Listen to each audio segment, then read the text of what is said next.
জনগণের ম্যান্ডেট নিয়ে ক্ষমতায় আসো নাই, ইলেকশন হয়নি, অথচ তোমরা এমন ভাব করতেছো যেন তোমরা সব কিছু পেয়ে গেছো। আমরা ধানের শীষ দেখেছি, আমরা নৌকা দেখলাম 16-17 বছর, আমরা আর একটা বার দাঁড়িপাল্লা দেখব কেমন।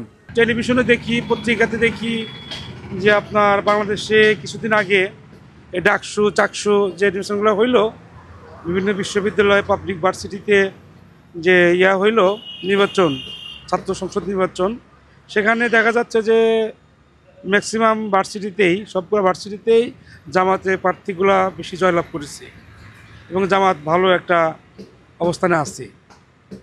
আর এটা আমি বলবো না, এটা সারা দেশের লোকই জানে এবং দেখছে। তো সেই ক্ষেত্রে আমার মনে হয় জামাতে এগিয়ে আছে। আর একটা বিষয় যে এই যে 5ই আগস্টের পরে বাংলাদেশের প্রেক্ষাপটে যে আন্দোলন হইলো, যে হইলো, সেই ক্ষেত্রে আওয়ামী লীগ প্রার্থী যারা ছিলেন, আওয়ামী লীগের এমপি মন্ত্রী, এদের বাড়িঘর ভাঙচুর, জ্বালাও পোড়াও এবং এই যে বিভিন্ন জায়গায় জায়গা দখল আমরা দেখেছি যে আওয়ামী লীগের অনেক নেতাদের বাড়িতে আগুন দিয়েছে এবং জ্বালাও পোড়াও করেছে, অনেকের গরু নিয়ে এসে জবাই করে খেয়েছে। এটা আমি দেখেছি বাংলাদেশে। এবং একটা রাজনৈতিক দল বাংলাদেশে, এরা ক্ষমতায় এখনও যায় নাই, ভোটই হয় নাই, অথচ এই ভোটে যাওয়ার আগেই কেন যেন মনে হয় যে তারা নির্বাচনে জয়লাভ করেছে, তারা ক্ষমতায় চলে এসেছে, এরকম ভাব নেতাকর্মীদের ভিতরে, এরকম ভাব, এরকম তারা দেখা যাচ্ছে যে এক জায়গায় জোর করতেছে, চাঁদা নিচ্ছে, টাকা নিচ্ছে, এই যে একজনের বাড়িতে, দুর্বলের বাড়িতে হামলা দিয়ে ধর্ষণ করতেছে না।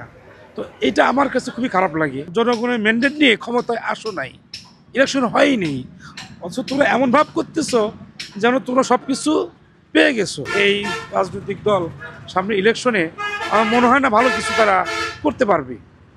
কারণ ভালো কিছু করতে গেলে মানুষের, জনগণের ম্যান্ডেট নিয়ে, জনগণের সাথে ভালো ব্যবহার করে, মানুষের সাথে ভালো আচরণ করে তবেই তো ভালো কিছু করা সম্ভব। সাধারণ লোক আমরা পথচারী, আমাদের দল বানায় না, নিজের খাই, নিজের গুণগান গাই, নামাজ কালাম পড়ি, কিন্তু কোনো দলীয় সাথে সম্পৃক্ত আমরা না। যেটা সাদা, আমি সাদাকে সাদাই বলবো, যেটা কালো কালোকে কালোই বলবো আমি। তবে 5ই আগস্ট আগে কিন্তু এই জামাতের এতটা ভালো একটা পরিবেশ, আলোড়ন সৃষ্টি ছিল না। 5ই আগস্টের পরে যখন রাজনৈতিক দলগুলো যখন এরকম আচরণ শুরু করলো, মানুষ আস্তে আস্তে কেন যেন জামাতের প্রতি আকৃষ্ট, জামাতের ব্যবহার ভালো, কথাবার্তা সুন্দর, এবং জামাত বিভিন্ন বিশ্ববিদ্যালয়ের সিটগুলো বেশি পাচ্ছে এবং তারা জনগণের মধ্যে একটা আস্থা সৃষ্টি করছে। জনগণ বলা বলি করে শুনি যে আমরা নাঙ্গল দেখলাম, আমরা ধানের শীষ দেখেছি, আমরা নৌকা দেখলাম 16-17 বছর, আমরা আর একটা বার দাঁড়িপাল্লা দেখব কেমন।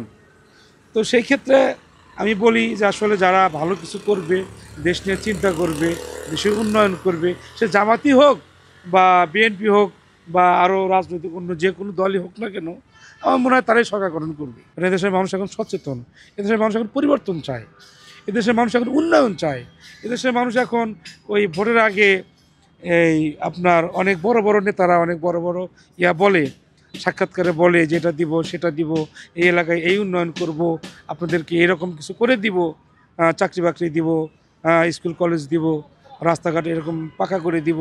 কিন্তু আসলে ভোটে ওঠার পরে কিন্তু বাস্তবে কিন্তু এরকম হয় না, এরকম করে না।